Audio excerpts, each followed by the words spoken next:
Now, at the last election, the political parties were just about falling over themselves to provide childcare and shore up those hard-working families where both parents go out to work. And of course, last week, the Prime Minister went a little bit further, saying he wanted his daughters to be able to go out to work without worrying about being paid less than their male colleagues. So what about the families where only one parent decides to go out to work and the other stays home to look after the children? Are they no longer on the family policy-making agenda? Well, Belinda Brown is an honorary research assistant at University College London and writes for Conservative Woman.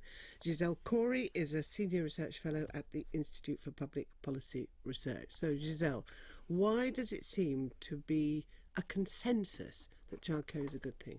I think that consensus has come about because that's what parents want and politicians are aware of that.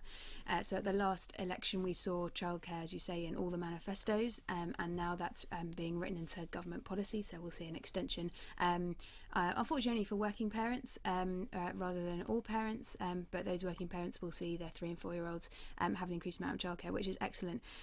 But I mean, what we've seen is that the idea of balance and the idea of doing both work and care has become a priority for parents. So we're not now talking about models where if you're caring, you're just caring, if you're working, you're just working. That works for some people, but we see for the vast majority it's some kind of balance. And what we know is that to achieve that balance you need a kind of mix of different policy interventions together. So, Belinda, they're just doing what parents want. I think that what's happened is that the economic situation means that mothers actually have to go out to work, and because of that they are grateful for childcare because they need it, but they're not actually joining up the dots, because if you look at the broader situation, the tax system is really stacked against women who'd like to stay at home and look after their children. The fact is... Should we say parents? Because some dads do as well. Yes, but it's mainly women who really want to look after their children. The system is stacked against them. If you want to stay at home, for example, a household that has an income of about 50,000 will end up paying about, 7,000 more in tax if the mother stays at home. So you've got, they want childcare because they have to go out to work, but really I think issues of choice centre around being able to look after your children. The trouble is that the women who do prioritise childcare, we don't, with this exception, have a voice in the public realm. Most women actually, the main focus, they want to look after their children, but they feel that they can't. So I think it's that the agenda has been driven by the very career-focused women, the politicians, who are not representative of the majority. So, Giselle, it's stacked against the parent who wants to stay home, because actually the government wants us all to go out to work because it's better for the economy. No, I don't think that that's quite what the government is trying to do. And actually, let's put this in context with what parents do and what parents want. So at the moment, the majority of parents work, the parents, vast majority obviously, from what Belinda's saying. Of dad and most mums work. So therefore, something like childcare, for example, which ensures that they can work and balance childcare, is what those parents need to keep that balance up.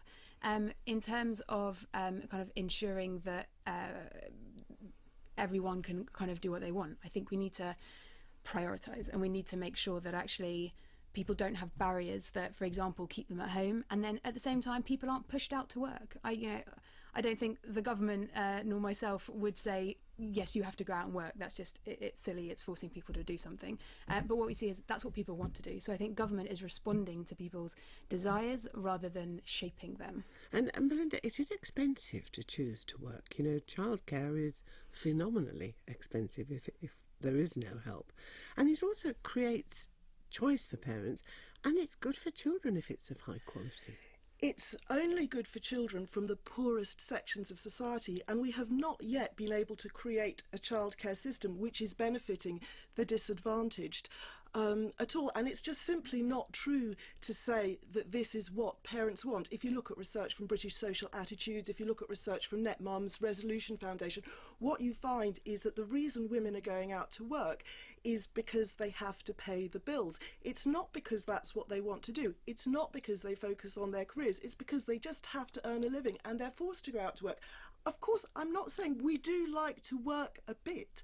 We like to work a bit, but we don't want to have to put all our energies into our career, I think you'll really find, and this is what all the research is showing, is that actually women would like to have more choice, to be able to spend a year or 2 or 3 even at home looking after their children. And this is simply a choice we no longer have. Giselle, do we undervalue the caring parent? I mean, if you look at other European countries, some of them do provide benefits for those who stay at home. And I think it's really important to make sure parents can stay at home, particularly when their children are very young. So, for example, parental leave is incredibly important. At the moment, we have shared parental leave that's just come in, which means that parents can share that between them. It's not the default that the mum takes it, and I think that's incredibly important because we know that a lot of dads want to spend more time with their children and want to work less and achieve a better balance in their lives, and mums tend to want that for them too. And so ensuring that parents can make those choices about working care is vital. And at the moment, it's common sense for many households that the parent that's earning the most is the one that stays in work when a child is born. And so ensuring that we get better balance and perhaps provide some leave that's dedicated to dads to make sure dads stay at home with their parents, I think is key. We know that benefits child development, it benefits gender equity, and also it's, again, I keep going back to it, is what those dads want. And there is a transferable tax allowance, Belinda. Isn't that enough when the government is trying to cut the welfare bill? You don't want to be seen to be taking welfare. I think the transferable tax allowance ends up at being at about £200. I mean, the government is paying vast sums of money for childcare, which is just not actually being productive.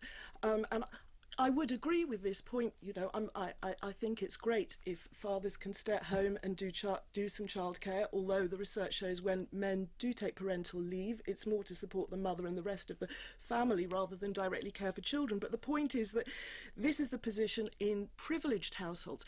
The real issue is amongst the less well-off, the deprived. They don't even have the men there to do the childcare. And this is, if we want to eliminate poverty... That's not fair. Come on. Rates, you can't be saying working class families are don't much have dads more who want likely to, be to at have home. single parents. Single parenthood is far more concentrated amongst the deprived classes, and this is the cause of child poverty. And if we want to tackle child poverty... Yeah, so on child poverty, the best way to get out of child poverty is for families to be enabled to work.